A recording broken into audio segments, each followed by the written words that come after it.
নমস্কাৰ ই কক্ষালৈ স্বাগতম মোৰ নাম দৰ্শনা তালুকদাৰ আজি আমি পঢ়িম অষ্টম শ্ৰেণীৰ সমাজ বিজ্ঞানৰ পাঠ নম্বৰ 9 মানৱ সম্পদ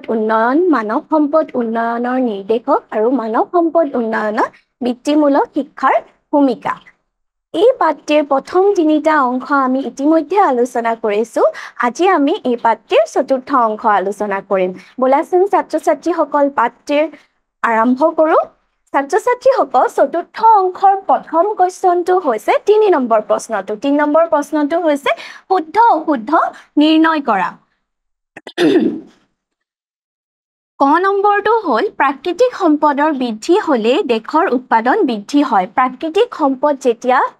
বৃদ্ধি হয় তেতিয়া দেশৰ উৎপাদন বৃদ্ধি হয় নহয় প্ৰাকৃতিক সম্পদ বৃদ্ধি হোৱাৰ লগতে মানৱ সম্পদৰো উন্নয়ন হ'ব লাগিব তেতিয়াহে দেশ এখনৰ উৎপাদন বৃদ্ধি হ'ব হেহে এইটো অশুদ্ধ খ নম্বৰটো হৈছে মানুহ মাত্ৰই মানৱ সম্পদ নহয় সকলো মানুহেই মানৱ সম্পদ নহয় কাৰণ মানৱ সম্পদ হ'বলৈ হ'লে এজন ব্যক্তি সুস্বাস্থ্যৰ অধিকাৰী হ'ব লাগিব লগতে তেওঁৰ উপযুক্ত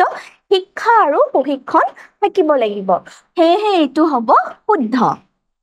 গ নম্বৰটো হৈছে জনসংখ্যা বৃদ্ধিয়ে মানৱ সম্পদৰ বৃদ্ধি হোৱা নুবুজায় জনসংখ্যা বৃদ্ধি হ'লে মানৱ সম্পদ যে বৃদ্ধি হ'ব তাৰ কোনো কাৰণ নাই বা তাৰ কোনো প্ৰভাৱ নাই হেহে কোৱা হয় জনসংখ্যা বৃদ্ধি হ'লে মানৱ সম্পদৰ বৃদ্ধি নুবুজায় এইটো শুদ্ধ এতিয়া খ নম্বৰটো হৈছে উচ্চ জীৱন প্ৰত্যাশাই অনুন্নত মানৱ সম্পদক সূচায় এইটো হৈছে অশুদ্ধ কাৰণ উচ্চ জীৱন প্ৰত্যাশাই সদায় মানৱ সম্পদৰ উন্নতকৰণহে বুজায় অনুন্নত নুবুজায় ঙ নম্বৰটো ৰাষ্ট্ৰীয় আয় বৃদ্ধিয়ে দেশ এখন স্বাৱলম্বী কৰাত সহায় কৰে এইটো শুদ্ধ ৰাষ্ট্ৰীয় আয় যেতিয়া দেশ এখনৰ বৃদ্ধি হ'ব দেশখন স্বাৱলম্বীও হয় এতিয়া প্ৰথম ছ নম্বৰটো হৈছে জন্মকালীন শিশুৰ মৃত্যুৰ হাৰে মানৱ সম্পদ উন্নয়নত বাধাৰ সৃষ্টি কৰে এইটো শুদ্ধ জন্মকালীন শিশুৰ যেতিয়া মৃত্যুৰ হাৰ বেছি হয় তেতিয়া মানৱ সম্পদ উন্নয়নতো বাধাৰ সৃষ্টি কৰা দেখা যায় এতিয়া আমি 4 নম্বৰ প্ৰশ্নটো পঢ়িম 4 নম্বৰ প্ৰশ্নটো হৈছে খালি ঠাই পূৰ কৰা ক নম্বৰটো হৈছে এখন দেশৰ উৎপাদন প্ৰক্ৰিয়াৰ এক অন্যতম কাৰক হ'ল ডেছ ইয়াতে হ'ব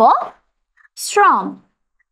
অন্যতম কাৰণ হৈছে শ্ৰম য'ত অংশগ্ৰহণ কৰিব পাৰে একমাত্ৰ মানুহে একমাত্ৰ প্ৰাণী যিয়ে দেশ এখনৰ উৎপাদন কাৰ্যত অংশগ্ৰহণ কৰিব পাৰে এতিয়া খ নম্বৰটো হৈছে দেশৰ আয় বৃদ্ধিয়ে দেশ এখন দেশ হোৱাত সহায় কৰে ৰাষ্ট্ৰীয় আয় বৃদ্ধিয়ে দেশ এখন স্বাৱলম্বী হোৱাত সহায় কৰে এতিয়া গ নম্বৰ প্ৰশ্নটো হৈছে উচ্চ শিক্ষা গ্ৰহণ কৰাৰ পিছত দেশ চৰকাৰে সকলো শিক্ষিত ব্যক্তিকে চাকৰি যোগান ধৰাটো সম্ভৱ নহয় চৰকাৰে যে সকলো শিক্ষিত ব্যক্তিকে চাকৰি দিব পাৰিব সেইটো সম্ভৱ নহয় কাৰণ চৰকাৰৰ হাতত সুবিধাবোৰ লিমিটেড হয় সেইবাবে সকলো ব্যক্তিকে চাকৰি দিব নোৱাৰে তাৰ ফলত মানুহে কি কৰে বেলেগ বৃত্তিমূলক শিক্ষা গ্ৰহণ কৰি তেওঁলোকে নিজৰ বৃত্তি গ্ৰহণ কৰে খ নম্বৰ প্ৰশ্নটো হৈছে গুণগত শিক্ষা মানৱ সম্পদৰ উন্নয়নৰ ডেছ যোগান কি যোগান প্ৰাথমিক যোগান গুণগত শিক্ষাৰ দ্বাৰাহে মানৱ সম্পদ উন্নয়ন হ'ব পাৰে হেহে কৈছে যে গুণগত শিক্ষা মানৱ সম্পদ উন্নয়নৰ প্ৰাথমিক যোগান এতিয়া ঙ নম্বৰটো হৈছে বৃত্তিমূলক শিক্ষাই মানুহক অকল উপাৰ্জনক্ষমেই নকৰে তাৰ লগে লগে দেশৰ নিবনুৱা সমস্যা লাঘৱ কৰি স্বনিয়োজনৰ পথ মুকলি হোৱাটো সহায় কৰে বৃত্তিমূলক শিক্ষাই মানুহক উপাৰ্জনক্ষমেই নকৰে তাৰ লগে লগে নিবনুৱা সমস্যাও সমাধান কৰি স্বনিয়োজনৰ পথ মুকলি কৰি দিয়ে এতিয়া আমি পঢ়ো আহা 4 নম্বৰ প্ৰশ্নটো 4 নম্বৰ প্ৰশ্ন হৈছে চমুটুকা লিখা প্ৰথমটো হ'ল মানৱ সম্পদ সুস্বাস্থ্যৰ অধিকাৰী যি ব্যক্তিয়ে শিক্ষা আৰু প্ৰশিক্ষণৰ দ্বাৰা কৌশলী আৰু দক্ষতা সম্পন্ন হৈ উৎপাদনমূলক কামত নিজকে জড়িত কৰে তেওঁৱেই মানৱ সম্পদ বুলি কোৱা হয় যি ব্যক্তি সুস্থ হয় শাৰীৰিকভাৱে আৰু মানসিকভাৱে তেওঁলোকে শ্ৰম কৰিব পাৰে লগতে তেওঁলোকৰ উপযুক্ত শিক্ষা আৰু প্ৰশিক্ষণো থাকে সেই ব্যক্তিকে আমি মানৱ সম্পদ বুলি কওঁ সম্পদ হিচাপে পৰিগণিত হ'বলৈ হ'লে মানুহে উন্নত মানৰ জীৱন নিৰ্বাহৰ বাবে প্ৰয়োজনীয় শিক্ষা প্ৰশিক্ষণপ্ৰাপ্ত হোৱাৰ লগতে সুস্বাস্থ্যৰ অধিকাৰী হ'ব লাগিব তদুপৰি ব্যক্তিৰ কাৰিকৰী দক্ষতা কৌশলতা ব্যৱস্থাপনা আদিৰ দৰে গুণবোৰৰ জৰিয়তে তেওঁলোক উৎপাদনমূলক কাৰ্যতো নিজকে জড়িত কৰিব লাগিব এগৰাকী মানৱ সম্পদ হ'বলৈ হ'লে আমি অকল সুস্বাস্থ্যৰ গৰাকী হ'লেই নহ'ব আমাক উপযুক্ত শিক্ষা লাগিব আমি প্ৰশিক্ষণপ্ৰাপ্ত হ'ব লাগিব লগতে আমাৰ কাৰিকৰী দক্ষতা থাকিব লাগিব আমি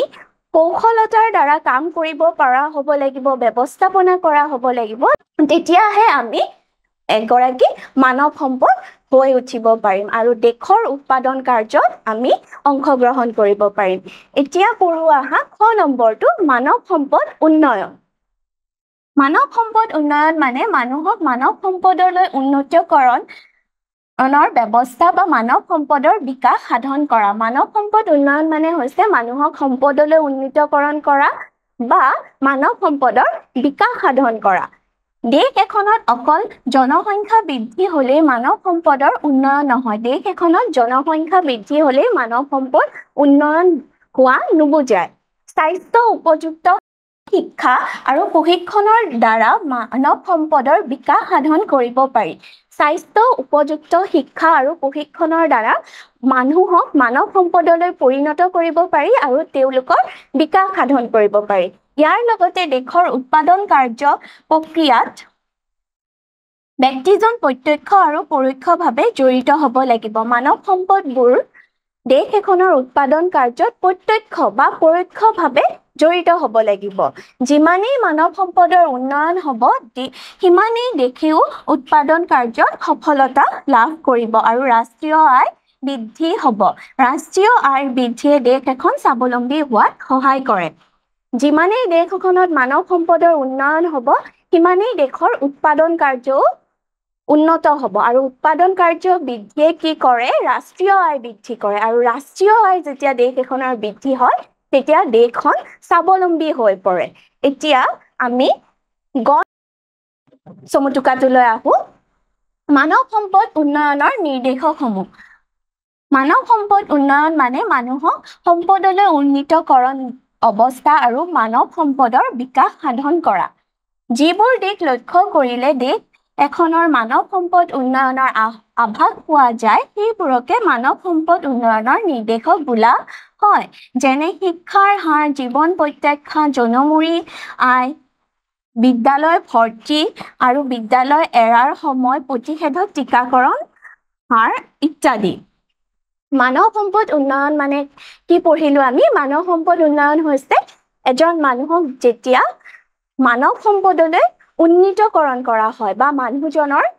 বিকাশ সাধন কৰি মানৱ সম্পদৰ বিকাশ কৰা হয় আৰু এই মানৱ সম্পদ উন্নয়নৰ কিছুমান নিৰ্দেশক আছে আৰু নিৰ্দেশক মানে কি মানৱ সম্পদ উন্নয়নৰ নিৰ্দেশক মানে হৈছে যিবোৰ উন্নয়নৰ দিশ লক্ষ্য কৰিলে আমি মানৱ সম্পদৰ কিমান দূৰ উন্নয়ন হৈছে তাৰ বিষয়ে আভাস পাওঁ তাকেই মানৱ সম্পদৰ উন্নয়নৰ নিৰ্দেশক বোলে